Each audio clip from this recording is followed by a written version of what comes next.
নমস্কার বন্ধুরা, আপনারা সবাই কেমন আছেন? আশা করি সবাই ভালো আছেন।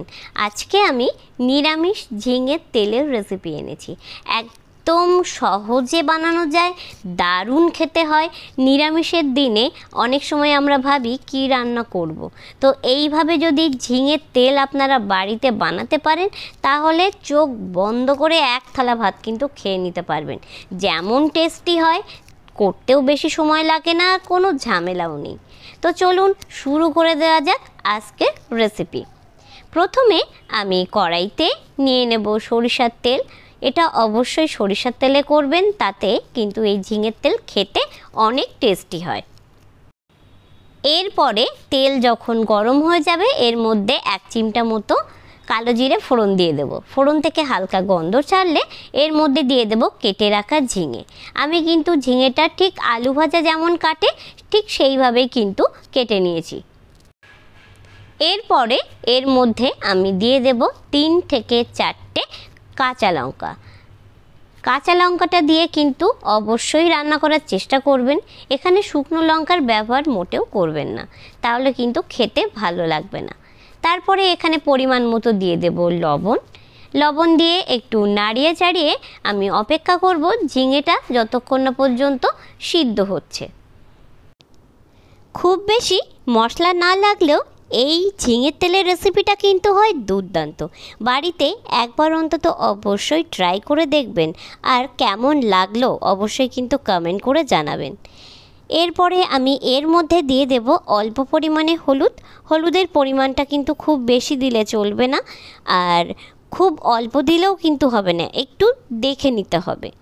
তারপরে আমি এর মধ্যে দিয়ে দেব 1.5 চামচ মতো চিনির পরিমাণটা কিন্তু খুব কম বা বেশি দিলেও কিন্তু হবে না। আপনাদের যতটা ঝিঙে আপনারা তেল বানাবেন সেই আন্দাজে কিন্তু দিতে হবে। যদি আন্দাজ বুঝতে না পারেন তাহলে একটু টেস্ট করে দেখতে পারেন যে চিনি কতটা প্রয়োজন, বা হলুদ কতটা প্রয়োজন, বা লবণ কতটা প্রয়োজন। রান্নাটা কিন্তু একটা আর্ট, তো সেই কারণে রান্না করতে গেলে সবসময় পরিমাণ যখন আমরা বলি আমরা কতটা পরিমাণে নিয়েছি সেই পরিমাণে কিন্তু আপনারা বুঝতে পারবেন না। তো আপনাদের একটা ছোট্ট ট্রিক্স বলে দিই, সেটা হচ্ছে যখন আপনারা রান্না করবেন পরিমাণ যদি বুঝতে না পারেন তাহলে পরিমাণে প্রথমে অল্প অল্প করে দেবেন, তারপরে টেস্ট করে দেখে নেবেন যে ঠিকঠাক আছে কি না। প্রথমেই যদি আপনারা বেশি দিতে থাকেন তাহলে কিন্তু পরে কমাতে পারবেন না, ঠিক আছে? যারা একদম নতুন রাঁধুনি তো তাদেরকেই আমি এই সাজেস্টটা করব যে আপনারা প্রথমে মশলা অল্প পরিমাণে দিয়ে দেখবেন যে ঠিকঠাক আছে কিনা। বিশেষ করে লবণ আর মিষ্টি আর লঙ্কা, এই 3টে জিনিস, এটা কিন্তু রান্নার মেন ইনগ্রিডিয়েন্টস। তো এই জিনিসটা যদি ঠিকঠাক ব্যালেন্স আপনারা করতে পারেন তাহলে আপনারা যাই রান্না করবেন না কেন খেতে কিন্তু দুর্দান্ত হবে।